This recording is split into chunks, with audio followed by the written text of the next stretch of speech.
96.7 KCAL rocks. It is time to talk some sports on a Monday. Something's got to make Monday better, and it's our guy, Pep. Pep, what's going on? Yo, Patrick, listen, today could be the day that Dan Hurley, the two-time national champion coach at the University of Connecticut, he's going to make his decision. He could be the Lakers' new head coach by the end of today. Apparently, he's going to make his decision, so we'll know whether he will or will not take the Lakers' job. Right. I mean, I don't know what you've heard, Mr. Pep, but it seems like there's a lot going on here. Is this a diversion? Is it for real? I guess we don't really know. I did hear one report that said that the Lakers did not make a very enticing offer for him to move all the way across the United States, was one thing that I heard. And I was like, well, that's not good. Yeah, you know what? You would think the Lakers basically gave him a blank check and said, you write whatever number you want, right? And then, because we want to win with LeBron right now, because LeBron has, maybe 2, maybe 3 more seasons left. I mean, the guy's going to be like 42, 43 years old when this is all said and done, when he stops his playing career. So that window is closing very, very fast. So if they want to win another NBA championship and they want to do it with LeBron on the roster, they got to do something big, and they got to do it like right now. And Dan Hurley would be that big splash from UConn. But maybe you're right. Maybe it's a smokescreen. Maybe J.J. Redick is out there, lurking in the shadows to actually be the front runner. We're going to find out something later today, at least.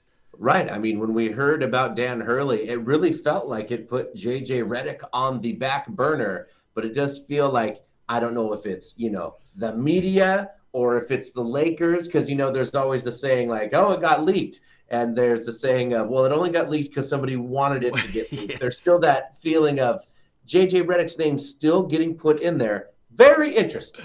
It is all very interesting. And remember, Dan Hurley's name popped up literally from out of nowhere. No one was talking about Dan Hurley for the Lakers job, and it just popped up at the end of last week. And now by today, on this Monday, they're saying, okay, he's going to make his decision. So the Lakers will know, is he going to be the new head coach or not? So this all happened very, very fast. Gut feeling out of Pep, is Dan Hurley the next Lakers coach? My gut says no. He's going to stay in Storrs, Connecticut. That's my gut. I don't know. I've been wrong a lot, but that's my gut. Our guts are on the same page. I have a feeling that it is no. Yeah, I have that feeling too.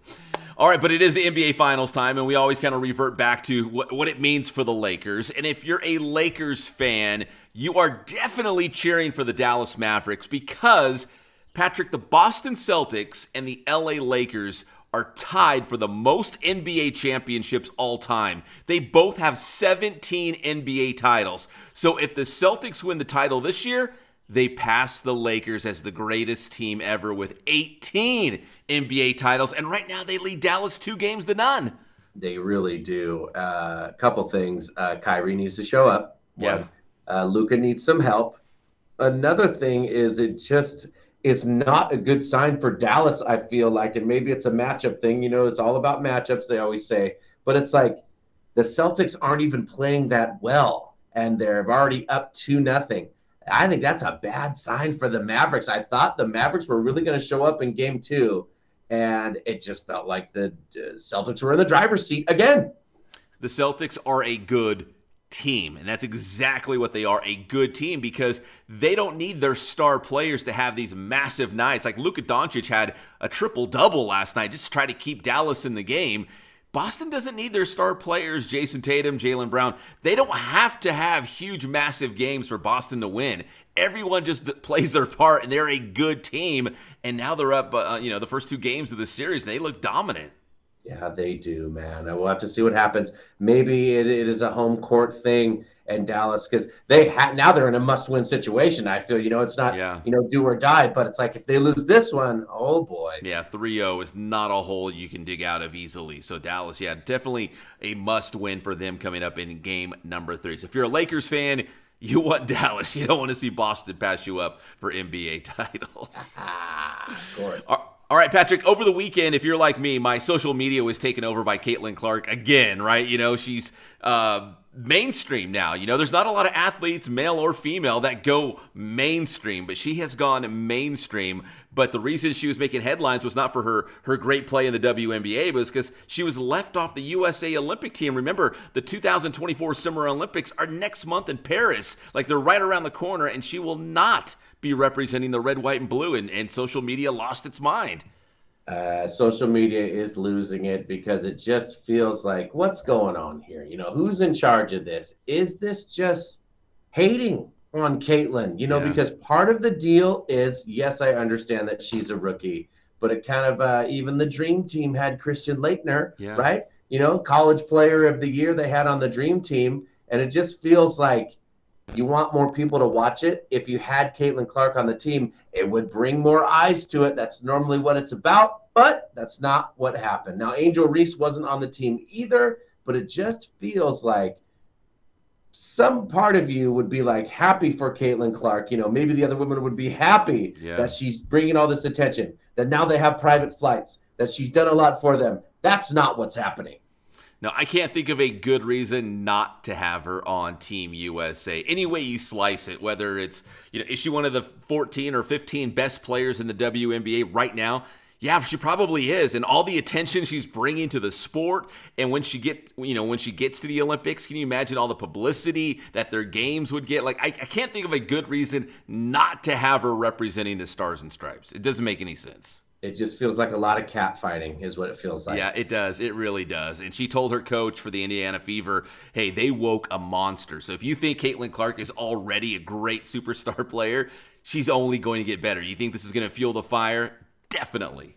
Well, the great ones use it as fuel, so we'll see. You're absolutely right.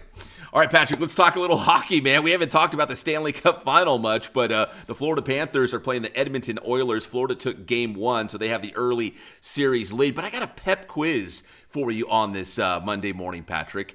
When was the last time a NHL team from Canada won the Stanley Cup championship? Do you know what team that was or what year it was? Man, that's a good question. I mean, I don't think it can't go all the way back to Wayne Gretzky, can it? Well, okay, so Wayne Gretzky led the LA Kings to the Stanley Cup final in 93, but they lost to Montreal. But that's a good guess because the great one actually led the Edmonton Oilers to 4 Stanley Cup finals during the 80s and the late 80s. Yeah. So it was right around that same time, but it was Montreal in 93 the last time a team from Canada won it all. Way back when, man. Look at that. Yeah, the great one, Wayne Gretzky. So Florida up early on the Edmonton Oilers now by 1-0 in the Stanley Cup final. And finally, Patrick, a little baseball as we close things out. The Dodgers and the Yankees going head-to-head in what some were calling a World Series preview, right? These two iconic franchises going head-to-head. The Yankees had to avoid the sweep at their home stadium in New York, winning 6-4 on Sunday. Aaron Judge smacking his Major League best 24th home run of the season. So it was Ohtani, it was Judge, two iconic brands. It had the whole thing, and they're both having really good seasons right now. They were, and I know you'll appreciate this. If you saw the headline of the New York Post, it said, Teoscar the Grouch, because Teoscar was giving them the business. He was just killing the Yankees. The big home runs, and then the next day he hit 2 home runs in one game, and then the next day he hit another home run. Teoscar likes playing in New York. That's so funny. I think it was Saturday when he had that big game. But yeah, dude, those New York newspapers, man, they love to come up with those clever headlines. Yeah, and Teoscar Hernandez, we talk about, all the great players on the Dodgers, of course, Ohtani, Freeman, Betts. But Teoscar Hernandez is quietly having a really solid season for the Dodgers. I mean, if you look at Mookie Betts and all his RBIs and Ohtani's RBIs, Teoscar has as many RBIs. I mean, that could be huge for the Dodgers. Yes, they're a stacked team, but it kind of shows like, somebody will always step up. I mean, it even happened with the Yankees. Juan Soto was out. Yeah. Aaron Judge did hit a home run, but it was kind of like these other guys. Who are these other guys who kind of stepped up? That's kind of the beauty of baseball, and I think you're right. Could be a preview, like 1980, taking it back to the Yankees and the Dodgers. couple of good teams. Man, great seasons, and like I said, iconic teams, like the Dodgers and the Yankees. So if you're a traditionalist, you would love to see that World Series. But what was it last year? It was like the Diamondbacks against the Rangers. It doesn't have the same ring as Dodgers-Yankees, right? No, there's nothing like New York and LA. I mean, the two biggest markets going at it. And I mean, this was kind of a good preview. They were very good teams. And I mean, the Bronx Bombers turned out to be the Dodgers until last night. I mean, it's pretty wild to see the Dodgers go in there and wreck shop. And I had a family member who was at the game on Saturday, and he told me that Dodger fans were everywhere in the Bronx. Yeah, I saw some video of tons of Dodger fans like marching into the stadium, Yankee Stadium. So yeah, Dodger fans are everywhere. Again, that brand, they ride with the brand, right? Wherever they go as well. And New Yorkers appreciate good baseball. And he also told me that there's a lot of Ohtani fans there, Yankee and Dodger. Everybody loves Ohtani too, right? He's mainstream. We talk about Caitlin Clark being mainstream. Shohei Ohtani is mainstream. He's a star, man. Don't be hating on stars. They are what they are, just like our star. Pep, tell them how to get your stuff. Way too nice. Find my stuff on Inland Sports, Twitter, Facebook, Instagram. We got the Inland Sports YouTube channel. If you're down with the IE, check out Inland Sports. Thanks, Pep.